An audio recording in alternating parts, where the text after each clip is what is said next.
Dr. Bart Rademaker, Prescription for Your Transformation, Real People, Real Conversations, and a Real Success. And I'd like to start off today by just sharing with you the wonderful privilege that I personally had over the years, because I grew up in 5 different countries and actually speak 4 different languages. And what's interesting about that is it allows you to have a completely different perspective of what life is really all about, what people are really all about.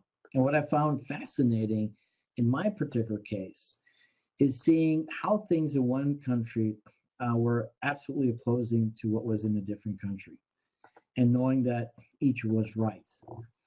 And so as I would look at my life around me, I would look at it as embracing the differences. In this world today, we're all trying to be equal. Well, guess what? We're not equal. And the beauty of our life today is that we are so different.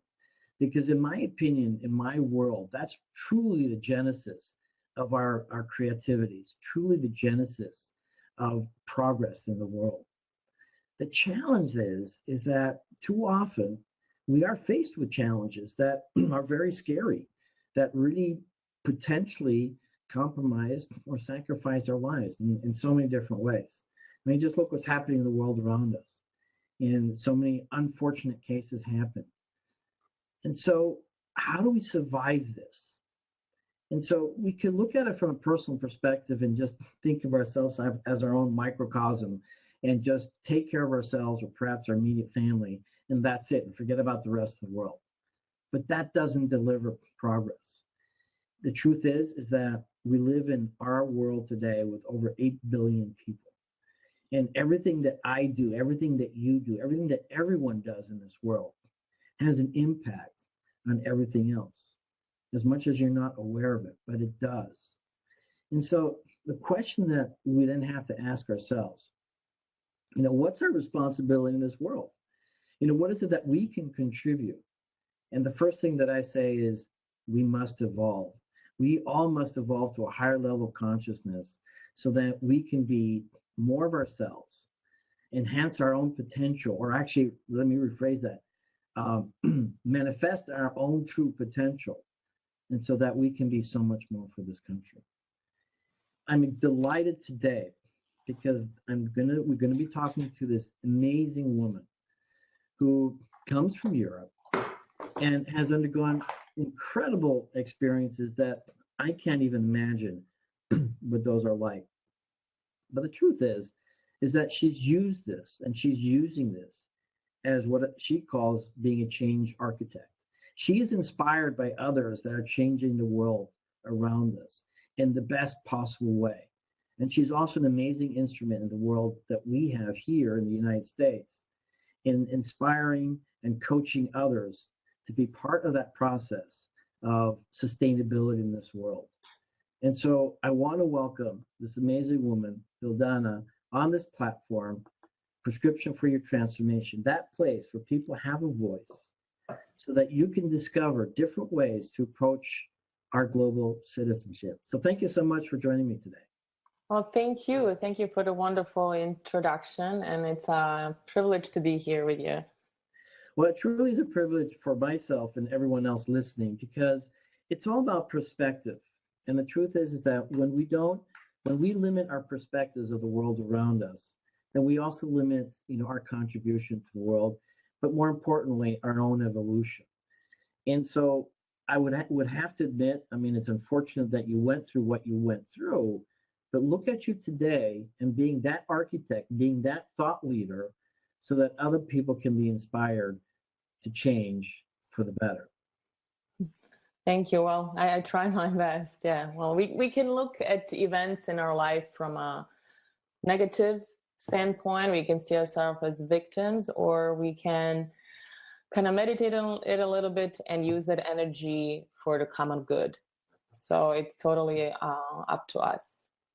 So I'd like to talk first about your concept of global citizenship, because I absolutely love that concept. And then talk a little bit about your personal story, because I think that's relevant for people to appreciate, what they have in their life and actually what they can do with all the advantages that they have that you didn't have to get to where you are today.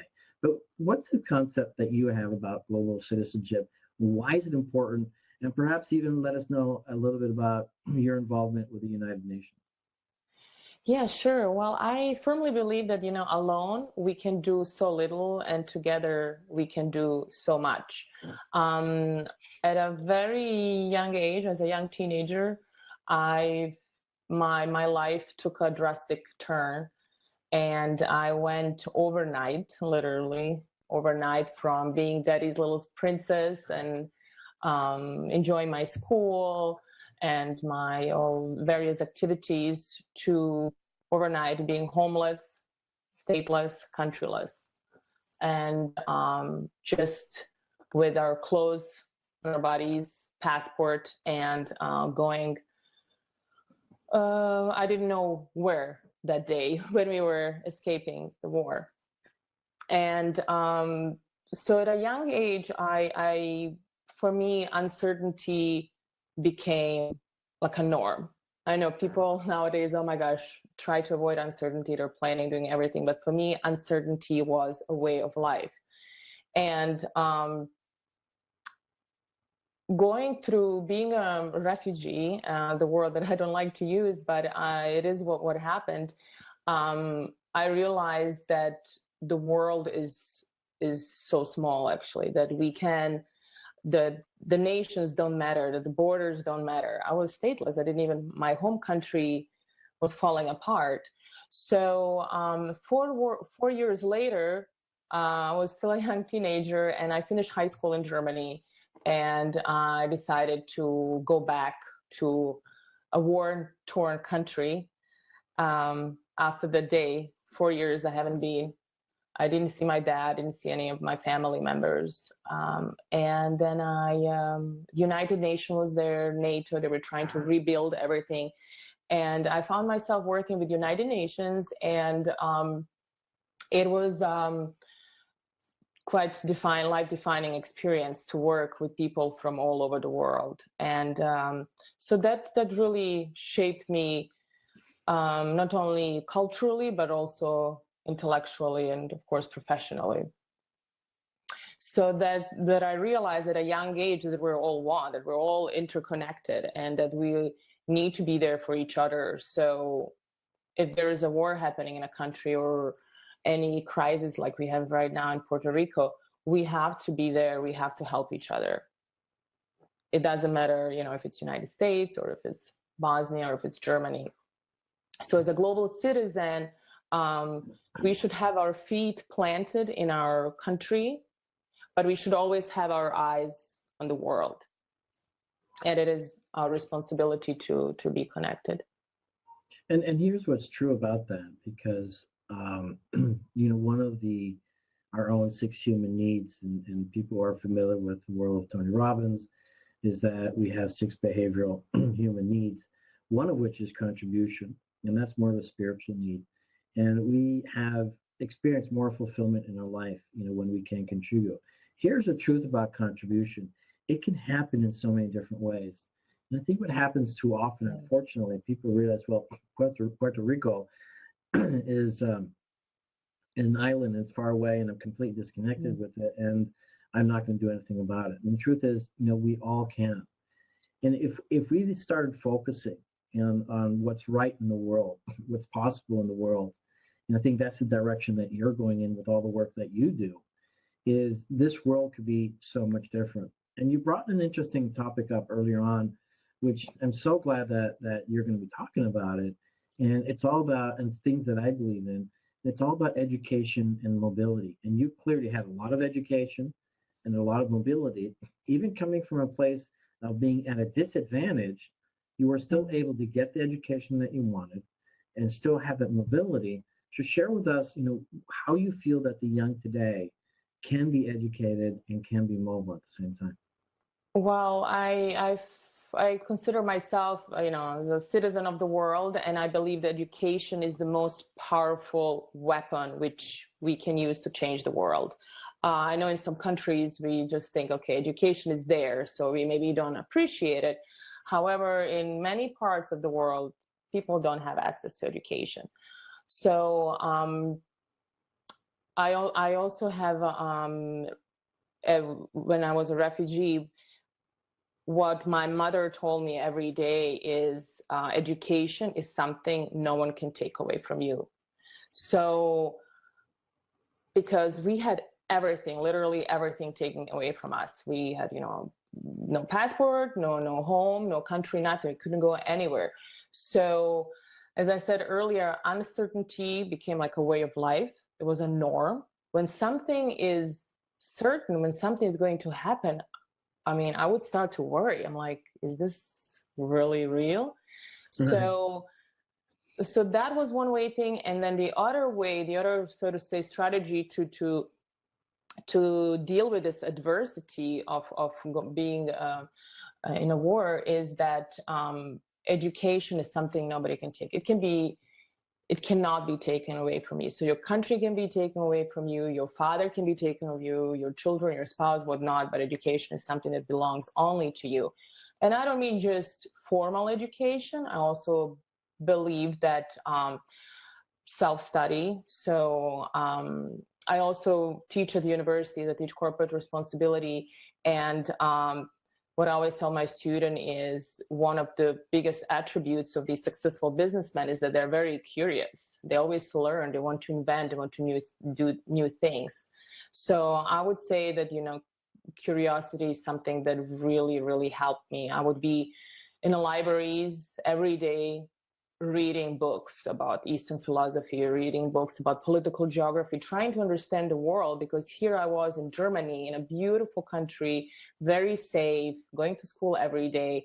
And then just a few hundred kilometers away from there, my country was falling apart in the heart of Europe. So it took me years to kind of understand. So for better or for worse, all those different incidents in my life, to call them, have made me who I am today. And the way I responded, it was based on those beliefs that my mother told me. And one of them was that education, something nobody can take it from you. It's interesting you talk about education, and I think most people think very lightly about education today, and quite frankly, don't even have the proper appreciation of what education is. Education is not just going to school and learning a bunch of topics. It's knowledge isn't power anymore, but it's how to apply that knowledge and how to implement, your own either emotional intelligence or, IQ or whatever into making changes in the world today. And if we just spent more time educating our children, but more importantly, as you mentioned, also educating ourselves in our own personal growth, in our own personal evolution. Because what happens too often, particularly in the world today, in the world of politics or religion or whatever, is there's so much judgment based out of ignorance, and it just gets us all into trouble. And the truth is that there's a lot out there that's scary, and so we fight against it in one way or another, but all of it comes from our own personal ignorance. And I'm not criticizing that. It's just that we can do so much better if we just educate ourselves, if we evolve. So you're absolutely right. I've always said education is the key to our personal success in life and in the world, if we just spend more time getting the right kind of education. And what you did, obviously, reading all the books makes a huge difference. That saved me, because I believe that when people go through very negative experience in their life, they become like natural fighters. So you can either be a positive fighter, or you can be, you can be constructive or destructive. And from what I believe, that our life, the way we live, what we talk, what we read, what we create, is our message to the world. And, my responsibility as a global citizen to make sure that that message is inspiring. Because I was exposed to inspiring people at a young age, and I wanted to be like them. I was maybe lucky. And I believe if people are going through negative experience, like, I can't blame them. They want revenge. They get triggered easily because they feel injustice was done to them. Right. I felt injustice was done to me. When I came to the United States to go to college, when I arrived in beautiful Miami University campus, which is the quintessential American university, and it was in Ohio, and everyone is so nice and friendly, and everyone say hi, and everyone is rich, all those kids arriving in their fancy cars, and here I am. I mean, I didn't even have money to buy a suitcase. I had like a little duffel bag, and I was shocked. I found myself being triggered, like, oh, this is unfair. They have everything. Their parents come visit. They have all the money. They can go out. They can go shopping. All the girls, they look pretty with beautiful clothes, and I did not have any of that. So I started comparing myself, and I was triggered, and it took a long time to learn. And one of my big lessons is never to compare yourself to others, because you are unique. And so I think that our emotions, our beliefs, and if we go through negative experience, I know how it feels. We just have to kind of trick our mind to say, hey, instead of reacting in a negative way, we have to use that energy and channel it for positive things. It's not easy, but it can be done. So I have a question for you. What's success for you? What's success? It's having a positive influence, positive impact on your, not just like, it can be in your community, in your country, in your nation, globally. But definitely having the power of influence is, for me, success. If you can reach that, but everyone has a different definition of success. And I found my definition of success changes over time. But overall, generally speaking, for myself, is to have a impact, to have a positive influence or someone or something. Very nice. And I have to agree with that. The term I like to use is called emotional currency. It's a brilliant term that I learned from a brilliant guy by the name of Steve Linder from Strategic Brain. And my emotional currency, what really gets me excited and teary-eyed oftentimes, is to see somebody else succeed, particularly against major adversity. And you see that most often in these athletes in Olympic Games who do these incredible things. But it's not only that. It's every part of life when you see somebody succeed and be the hero in their own life. I think it's huge. I like to add something about what you just said and then jump into how you do the work that you do today.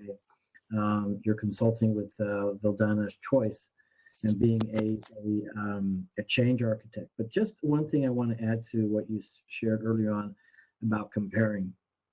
And I was also challenged with that for a while, and I think many people are. And I resolved that very easily, and I resolved that by doing a different comparison. And the comparison was, where was I before and where am I now, and where do I want to be? And when I would look at other people and see what they had, that was just a standard of where I wanted to be, because there's no way I could compare with them, because I had no idea what was else in their life. I only knew what was in my life.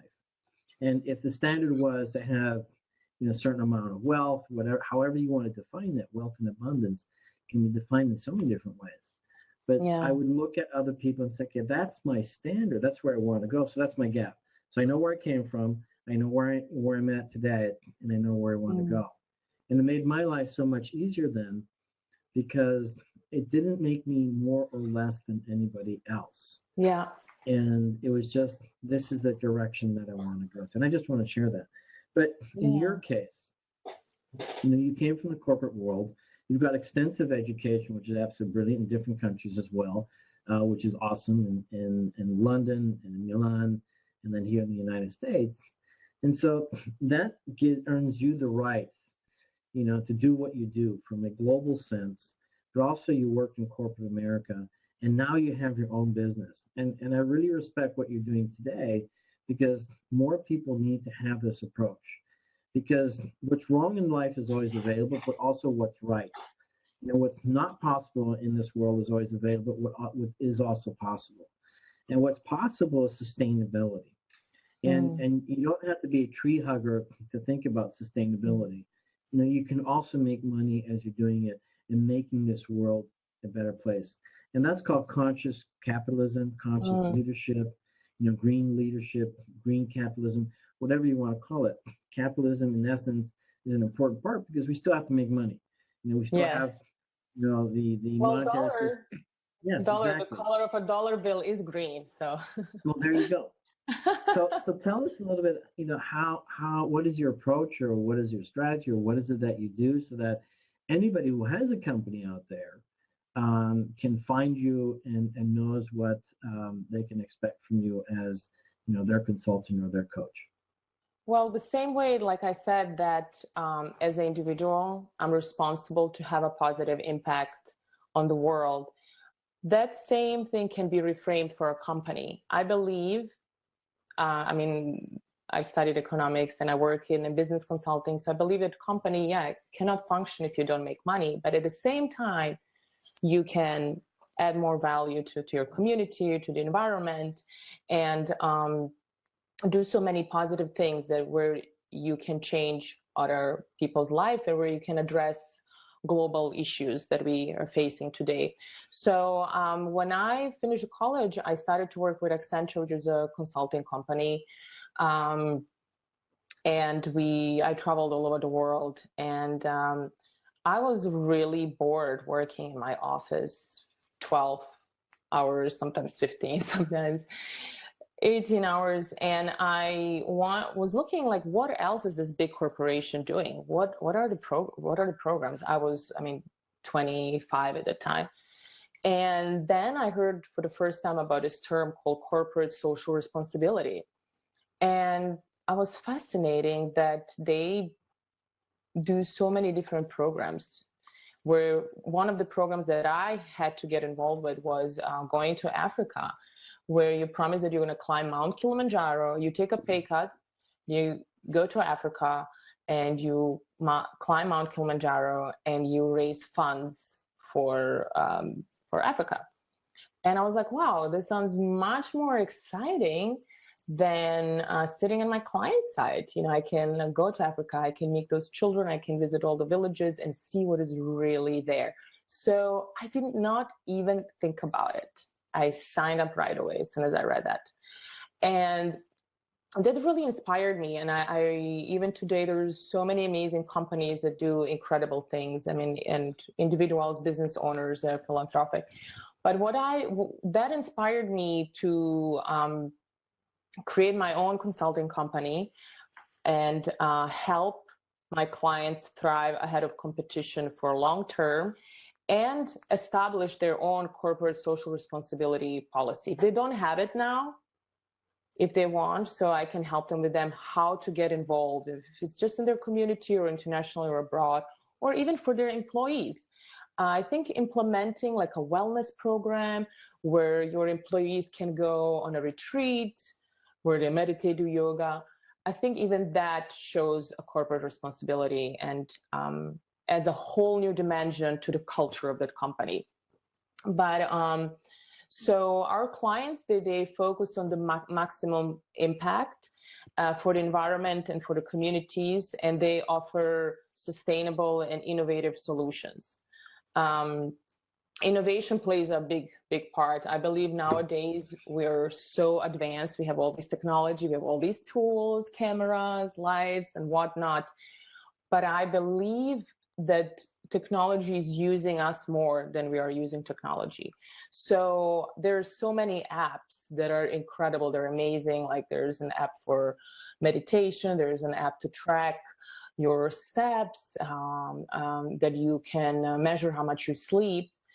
Those are the apps that I promote, and that type of technology to actually improve our well-being instead of other ways. Like people complaining, oh, I can't sleep. Yeah, you can't sleep because you have your phone in your bed.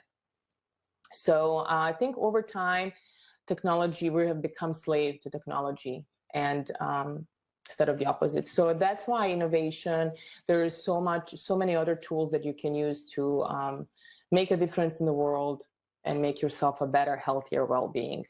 And that's another mission. And overall, we want to accelerate the culture shift towards a healthier, more sustainable lifestyle with an eye on future generation. And that we do by empowering consumers and making impactful businesses more successful. Or if you don't have a strategy how to be impactful business, then we will help you how to come up with one. So I have one last question as we wrap it up, and this may be a tough question to ask you, but it's a question that I'm very curious. And what's the reason? Well, let me rephrase that. Do you find in general people that there's a general unwillingness to participate in this kind of process of being more creative, more generative? And if that's the case, with that unwillingness, what do you think that the hurdle is? What do you think is the main challenge for people to think outside of themselves so that they can, contribute beyond themselves? I mean, what do you think that is? I agree with you that there is a notion of people that they, why do I have to care about others? Why do I? For me, for my case, that's why I'm very, very, very grateful for all the events that happened in my life, because it gave me a whole new dimension looking at the world, and it gave me so much empathy and drive and desire and passion. So maybe people are just numb, they're disconnected. How can they get connected? I don't know. It takes a lot of time. It takes probably, depending on case to case, maybe they have to travel, get out there, experience, go to a crisis place like now Puerto Rico, go there and feel that, feel the fear, feel the smell, the fear, and I think when you face that will give you a whole new perspective. But then again, I don't justify that. I think we're all we see a lot of stuff happening. We have access to information. There's no excuse not to get involved. There's no excuse not to be conscious. I think it is not only a responsibility, but it's our duty, especially in the Western world. And I would agree with that. And the truth is that there are so many different ways that you can help. And quite frankly, this is what I do. My way to help the world is by having this platform. It's all my time. I don't charge anybody for anything of this. And I just get excited by promoting everybody else and with the hopes that when people listen to these interviews today or in the future, they identify with interviewees like yourself. They resonate, with your gifts, with your talents, with your passion, and then say, what, I really want to connect with you. Really want to find out more about you. Please help me, become more, responsible socially with my corporation. What a beautiful thing, because what I'm finding is that oftentimes it's what people don't know that they don't know that's going to make the difference. And that was my case in essence, because I came from a completely different background. Pretty much, very, very lucky my entire life. No real major trauma except, my mom, when I was 18, just entered medical school then. She was in a very bad car accident. But it wasn't something that, in essence, affected me directly like it affected you, in your country. I didn't have to run away. I didn't have to hide. I didn't have to do any of these things. But it was the spark that said, okay, great. Now I need to take all the privilege I've had in my life and find a way to give back, what I've gotten. And everybody has a different reason, different perspective, different drive, and different passion. And that's true. But the truth is, and you said it so eloquently earlier before, is that, we can all work together. And we can do so much more together. And if we just did that, if we just work side by side our neighbors, says, hey, what can we do right now? And make the life in this world a much better place. So I really want to thank you for today. Thank you. I'm Dr. Bart Rademaker, Prescription for Your Transformation, Real People, Real Conversations, Real Success, talking to a thought leader and change architect, an amazing story, an amazing passion. And so if people want to reach out to you, how do they find you? Well, you can use the Facebook. I have my Facebook page out there. I can also provide, I don't know if you have show notes, or maybe I can comment with my email address. If Yeah, anyone has that'd be any great. questions, would be more than glad to answer and get in touch with anyone. Perfect. So I'm very privileged and honored to be talking to you today. And so I would like to give you the opportunity to share some words of wisdom for any of our listeners. Some words of wisdom. Well, as I said earlier, alone, we live in a fear-driven culture. There's fear everywhere. I mean, we're bombarded with information, we're bombarded with news, and but we're all starving for wisdom. We're all, there to help each other. And I think that alone we can do so little, and together we can do so much more. And let's turn this fear energy into love energy, so we can make this world a much better place. Awesome. Yeah, thank you so much, Vildana. Once Thank again, you. I'm Dr. Bart Rademaker, and thank you so much, and I'll be back tomorrow.